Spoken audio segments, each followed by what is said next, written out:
What's up, folks? Welcome back to Tactical Tortoise. My name is Trevi, and we just got some hot and sexy Tyranid news dropped in our lap today, October 11th, 2021.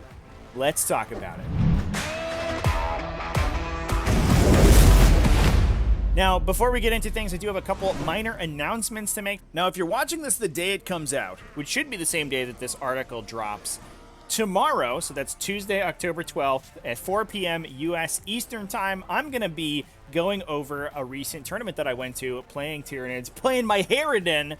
So if you want some Tyranid talk, I'm going to be doing that live, actually. We're trying a new thing with the tournament recap videos, and I'm just going to be going through all my games in a live format, so if you want to come ask questions in chat, interact with people, it's going to be a good time. I'm excited to see how it goes. It'll be kind of experimental, but if you're into it, then come hang out. Also, we're doing a giveaway for October. We're giving away an Orc army. I'll drop a link with instructions to how you can enter down in the comment section in the pinned comment, so go check that out if you want to get yourself some free orcs. Tactical Tortoise patrons, which you can join over at patreon.com/tacticaltortoise, do get some additional entries, so I highly appreciate everyone who's supporting me over there. I also want to announce real quick as well that, as I mentioned in my recent channel update, I'm actually going to be moving house over the next couple of weeks, so I'm going to have less time to produce content. In the interim, what I'm going to be doing is moving over to streaming more heavily, especially over on my Twitch channel at twitch.tv/tacticaltortoisetv. If you want to check me out over there, I'm planning to stream every day throughout the next 2 to 3 weeks, and potentially into the future, depending on how that goes and what the reception is. In addition to commented games of 40k, I also plan to stream some playthroughs of other games and potentially some painting streams as well.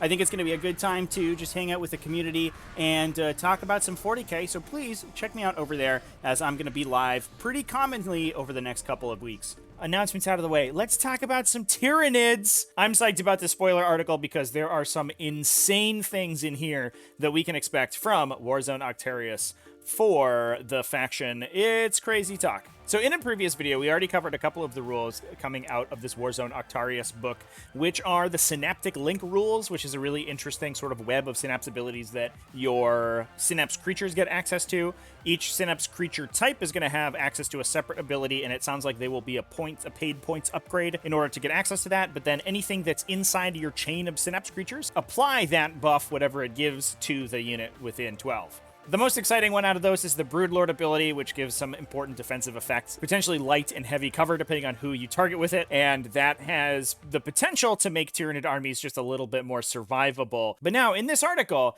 we're diving specifically into the Hive Fleet Leviathan Codex supplement that is included in this Warzone release. So that's right, everybody, Tyranids are getting the Space Marine chapter treatment, where we're going to be getting a Codex supplement for one of our subfactions. This is very similar to how, like, Forge World Metallica got one back in the day, or how Cult of Strife, I think more impactfully, got one out of Drukhari, which for a while opened up a bunch of Drukhari's most powerful combos. That's probably still the case, actually. That supplement's insane, and we might see some similar level of power out of this Hive Fleet Leviathan supplement. The downside is that it's being applied to a much less powerful codex, so I don't think on the whole it's going to be quite as impactful, but the abilities that they've spoiled here are still incredible. They kind of start a little bit slow, though, talking about this ability, Synaptic Hive Blades. Now, they buried the lead a little bit. This is actually a relic. They call it a specialist bio artifact. Based on the other discussions in this article, it kind of sounds like it's a warlord trait, but no, it looks like it's going to be a relic. Embarrassingly, they have a picture of Swarmlord here to illustrate the Synaptic Hive Blades. Swarmlord cannot take relics or warlord traits. Also, Swarmlord doesn't have any of the weapons that this relic could apply to, so, like, GW, what are you doing? Learn about your game. Whatever, let's talk about the rule itself. It only affects models with bone swords or monstrous bone swords. Let's be honest, you're probably not doing it on models with regular bone swords because those are not very good, but monstrous bone swords are a weapon option that exists. They're on the whole less efficient than monstrous scything talons. They give you an extra attack but don't allow you to reroll your ones to hit. If you're taking a single set of them, it's a little bit better than the scything talons. On the downside, they're a little bit more expensive. On the flip side, if you take 2 sets of scything talons, it's going to be overall more effective in melee because the scything talons are coming in with an additional point of AP, and they get that +1 attack in addition to rerolling their ones rather than just the +1 attack with no access to reroll ones. It's kind of an interesting comparison between the two, but if you have taken bone swords, every time you make a melee attack with those bone swords, and vulnerable saves cannot be taken against that attack. Now, this is, on the face, a pretty good ability. Ignoring invulnerable saves with a big, punchy weapon is pretty good. The downside is that the bone sword profile is kind of not a great carrier for this. While you can get Monstering Scything Talons up to AP 4, which punches through most armor saves, and basically any invulnerable save will be triggered on that AP 4, Bone Swords at their base level only start at AP 2, which means you're basically locked into murderous sizing them with the Adaptive Physiology if you want the Synaptic Highblade ability to do anything most of the time, since in the vast majority of times, AP 2 is enough to bump up against invulnerable saves, but not typically surpass them. So you can imagine some of the most common defensive profiles are a 3+ armor, 5+ invulnerable save, or 2+ armor, 4+ invulnerable save. And in those situations, ignoring the invulnerable save on an AP2 weapon basically doesn't do anything. Now, that changes if you go to AP3 with Murderous Size, which if you are upgrading a smashy Hive Tyrant, I mean, I assume that you will be, which makes this a little bit better, but the downside is that it makes the character much worse at killing basic infantry, since you no longer punch through a 3+ armor save, which means attacking things like Space Marines or just regular tank profiles is a lot less consistent, since your opponent can biff those attacks on a roll of a 6. So overall, I'm like not sold on the Bone Sword profile in general as a caddy for your offensive melee buffs. So I'm not super sold on this relic. Honestly, I don't think you're going to be taking this super often. I would much rather have Xenogenic Acid on the Hive Tyrant that's carrying your smashy buffs. I guess if you're really into Bone Swords, like maybe do it. And obviously the upside of Bone Swords is that there's actually no benefit to taking 2 sets of them. This isn't, I guess, much of an upside. It's kind of a wash. But the second set of Bone Swords doesn't actually do anything. There is an FAQ that clarifies if you have 2 sets of Bone Swords, they don't each give you an additional attack. You pick one of the sets of Bone Swords to make an additional attack with, so the second set is useless. So you can take a gun on the second one, which is fine. The downside is that smashy Hive Tyrants usually want to be moving up aggressively and fighting, which means you're going to be Hive Commandering them more often than not.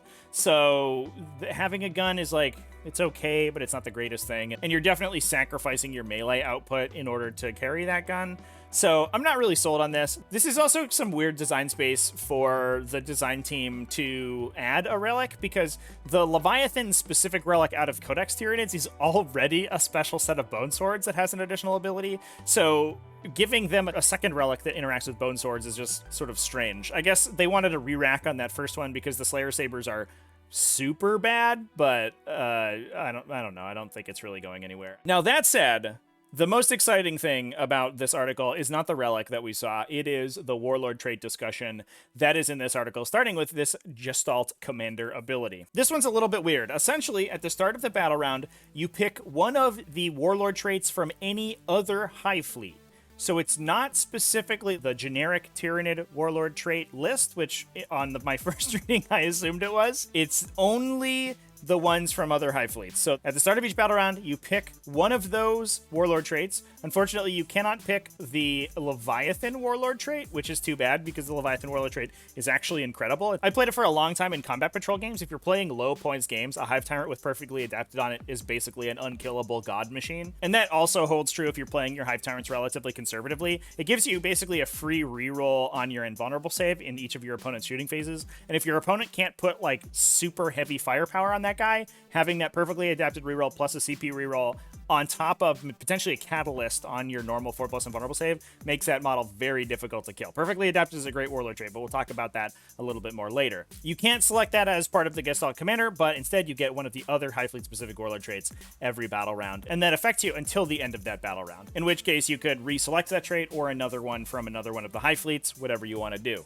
Now, Warlord traits aren't something that's talked about very commonly in Tyranids because their Warlord trait list is generally pretty lackluster, and the Warlord traits themselves are typically sacrificed to get access to an additional adaptive physiology, so you almost never get them. Tyranids have also traditionally lacked the, pay a CP to get a Warlord trait stratagem that almost every other faction has, so they've never had access or the ability to unlock those Warlord traits. So it's not like outside of those very specific situations I mentioned earlier, you don't often see those Warlord traits hitting the table. However, there are some really good ones in that Hive Fleet specific list. Some important ones: Kraken lets you pick something within 6 inches to fight first in the fight phase. awesome, especially if you're playing a more ranged-oriented Tyranid list and you're playing very defensively. That basically gives you a 0 CP interrupt every turn. If you have this on a Hive Tyrant or another, big, meaty monster that has a lot of wounds, the Hydra ability, being able to switch into that dynamically, actually gives you the ability to potentially regenerate 1 or 2 wounds if you're relatively low, which is pretty good. But I think the most important one is High Fleet Jormungandr, which gives you a 3-inch bubble of ignore cover for ranged attacks. In my opinion, one of the best Warlord traits in the Codex, and one that unfortunately we could basically never take because obviously you want to unlock your abilities for adaptive physiologies, but Jormungandr typically wasn't the best with ranged attacks, which means that having a buff that benefited ranged attacks when you weren't in High Fleet Chronos was like kind of not the place that you really wanted to be. That might be changing though as we talk about some of the other abilities that Leviathan is receiving in this book. I do think that a Leviathan kind of mid-range or a Leviathan ranged list might be very good, and getting access to that Jormungandr ability to give ignore cover to stuff like Exocrines is going to be a big old deal, especially since you're not locked in to using that ability. You can just do something else with your time if your opponent doesn't have any stuff that benefits from cover. But with more abilities like Tide of Shadows coming into the game, or just the Space Marine profile sitting in cover being kind of an annoying profile to deal with, especially for direct fire shooting that aren't Hive Guard, getting access to that ignore cover on a stick is super sick. That said, it might be in competition for this last Warlord trait, Swarm Leader, which is like, oh my god, mana from heaven. Now, the article does mention, before we talk about Swarm Leader here, which in fairness is pretty straightforward, so I think it's going to be a relatively quick discussion, but the article does mention that with the Alpha Leader Beast stratagem, you could potentially be having access to 2 Warlord traits. It mentions it costing 1 command point, but it also mentions Tyranid Primes specifically. We don't have any further information on how this stratagem works, so it might be a stratagem that specifically targets Tyranid Primes, which would suck, because Tyranid Primes are just the worst. I assume this means that this is just a spend a CP to get an extra Warlord trait stratagem. Please, God. Tyranids have not had that since basically their release in 8th edition, and it's been sorely lacking for the Codex, as I've talked about before, Warlord traits basically being entirely unplayed in Tyranids, because you had no access to them as soon as you sacrificed your Warlord trait for an adaptive physiology, and every adaptive physiology is better than every Warlord trait, so you would never take a regular Warlord trait. These Warlord traits are great, though, so having the ability to spend CP to get access to additional ones would be amazing. I hope that that is what they're saying in this article. It's a little bit weird. It could just be like a bizarre stratagem that targets Tyranids Primes. I hope that's not what it is, but we'll find out. But otherwise, it would be unfortunate for Gestalt Commander if you didn't have access to multiple Warlord traits, because there's no way you wouldn't be taking this one. This Warlord trait in your command phase lets you pick a Leviathan, Infantry, Beast, or Swarm, so any of the little guys. You don't get it on monsters, which is a big downside, but not the end of the world, since a lot of the more consistent damage in Tyranid armies comes from their infantry. I'm looking at Hive Guard right now. You pick one of them within 9 inches, they reroll all of their attacks until the start of your next command phase. It's just a Chapter Master. It's just a Chapter Master, but it's better, because it works at 9 inches, not just 6 inches. What? You get a Chapter Master in High Fleet Leviathan now. This is absolutely wild. This makes Leviathan Hive Guard, on average, more effective than Chronos Hive Guard. If the Chronos Hive Guard are not Symbio-Stormed, they will be outperformed by Leviathan Hive Guard. Once Symbio-Storm comes into the picture, it gets a little bit murkier. It's relatively close, but it also doesn't require you to spend an additional psychic power on them. This also makes units like Devourer Termagants that make a ton of attacks at a low ballistic skill an absolute nightmare. And it means that your army isn't necessarily as neutered by -1 to hit effects as a Chronos army would be. Anybody who's like shooting Hive Guard through dense cover, so not only does Symbio-Storm not trigger, but your unit's hitting on 4s and your rerolls are only converting on 4s, it just sucks. It just is a big feel bads. But now Leviathan's just like, it's fine, man. It's a 4 rerolling, it's a 75%er. You get all those rerolls on the double tap as well, so it's just going to be a ton of damage. These Hive Guard are going to mince people up. It's going to be absolutely wild. Now, it is unfortunate that you can't target monsters with this, but the best place for this ability, I would imagine, would be something like a Broodlord that's going to be kind of in the midline, especially if he's already got the Synaptic Link ability, so he wants to be within 12 inches of things to give them cover. That means that he's already going to be in that kind of 9-inch space, and it means that in a pinch, he can select himself, because he's in a Leviathan infantry unit, to get his rerolls, which means your Broodlords can be rerolling ones to hit, which is like, kind of nice. This is pretty cool. Also, a Broodlord with a unit of Gene Stealers, giving them rerolls to hit on their AP delivering attacks, so they don't have to rely on their Scything Talons with that +1 to hit from the Broodlord already. Means they're converting almost 100% of their attacks. Super good. I don't think I have to talk too much about how good full rerolls to hit are. That's pretty much a given in 40k, and now Tyranids have access to that with High Fleet Leviathan. Holy crap! They also spoiled some Crusade stuff in this article. I'm not really going to talk about that because I don't really play Crusade and I don't know how the rules work, so I don't really have a frame of reference to talk about this. But I'm sure you people who play Crusade are going to love whatever this ability does. Now, before I sign off the video, I do want to talk a little bit about what these abilities could mean for the future of a Tyranid list, and where High Fleet Leviathan previously stood in the faction as a whole. In the past, High Fleet Leviathan was always one of the kind of second-tier High Fleets. Kronos and Kraken, and especially Kronos being just the highest damage output, especially at range, kind of overshadowed everything, and then Kraken allowed you to deliver weirder stuff like Dimacarons with more consistency. The more defensively oriented sub-factions like Jormungandr and Leviathan were not far behind. Both of those sub-factions improve your survivability. Leviathan is specifically a little bit better on like multi-wound stuff that can make use of those damage ignore rolls a little bit better. Jormungandr works more effectively on high save stuff like high reduals and especially non-flyers. Both of them have great warlord traits, although obviously the warlord traits, like I mentioned several times, already got overshadowed by adaptive physiologies. Now, with this supplement, we're kind of seeing the Codex supplement effect come into play here, where Leviathan just gets a bunch of additional abilities on top of already being kind of, you know, one of the better ones. They get to keep their resilience. They also get to keep their OG warlord trait, which might be more accessible if that stratagem turns out to be you just get an additional warlord trait, you just have that on a stick. But they also get the Jormungandr warlord trait, which was one of the highlights of playing Jormungandr. Amazing. Leviathan's just becoming incredible, I think. There's definitely potential for it to edge out High Fleet Kronos entirely, and in my opinion, single battalion pure Leviathan lists might be the way of the future for Tyranids, depending on how this book turns out. Single High Fleet lists also open the door to all sorts of internal sub-faction synergies that Tyranids don't usually get to use because they're oftentimes playing Kronos plus a different High Fleet. But with access to Swarm Leader to buff up your guns and potentially the Jormungandr Warlord trait to buff up your direct fire shooting as well, you no longer need to break off a Kronos attachment, which means stuff like Venom Thropes and those inter-faction effects work better, which just generically increases the resilience of the Tyranid army, even more so with effects like that Broodlord Synaptic Link to give stuff dense cover. Where that puts Tyranids as a whole, I'm still not sure that sort of changes without some incredibly powerful effects coming out of this book. I'm not sure that really changes where they're sitting. I think it just changes the type of lists that you play,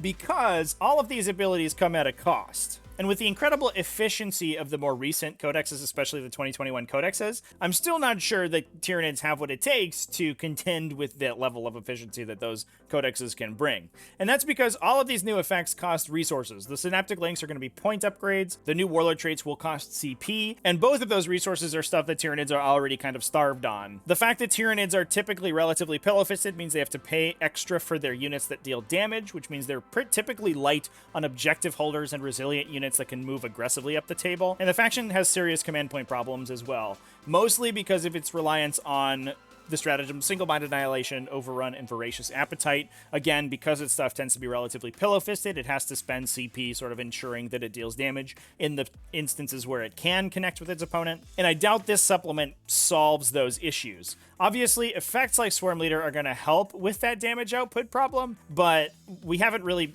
been seeing stuff like, Hive Tyrants get +1 attack and +2 strength or something like that, which I think would go a long way to helping. Now, obviously, new options certainly make the faction more powerful holistically than it was. I'd just be curious to see whether they're strong enough that pivoting from the lists that Tyranids have been relying on for the past 2 to 3 years is worth it in the end, because it's a lot of resources spent on kind of nebulous force multipliers, especially things like this Gestalt Commander, I think is sort of a good quality of life ability to have, but whether or not it's worth one of those CPs, which means you get one less overrun or one less implant attack, is going to be tough. So it remains to be seen whether these effects are going to have more impact than just having more models or having more CP in order to deal damage over the course of the game. Overall, I'm excited to play around with some new list archetypes in Tyranids. I think at the very least, it's going to be really fun to try to make these abilities work and make the best use of them. At the end of the day, I'm not sure it makes Tyranids like suddenly this S tier faction, but I definitely think it goes a long way to making them look a little bit better and definitely healthier in the overall metagame. That said, we definitely haven't seen the entirety of this supplement, so there might be a lot more in Warzone Octarius and in this Leviathan supplement to make Tyranids a more powerful faction. I hope that's the case, but it remains to be seen. Anyway, that's all for today, folks. Thanks for watching all the way to the end of the video. Thanks, everyone, for supporting me over on patreon.com/tacticaltortoise. Also, YouTube channel members, Twitch subscribers, all you people are phenomenal, and I appreciate the support very, very much. Remember to keep it classy, folks, and have happy wargaming.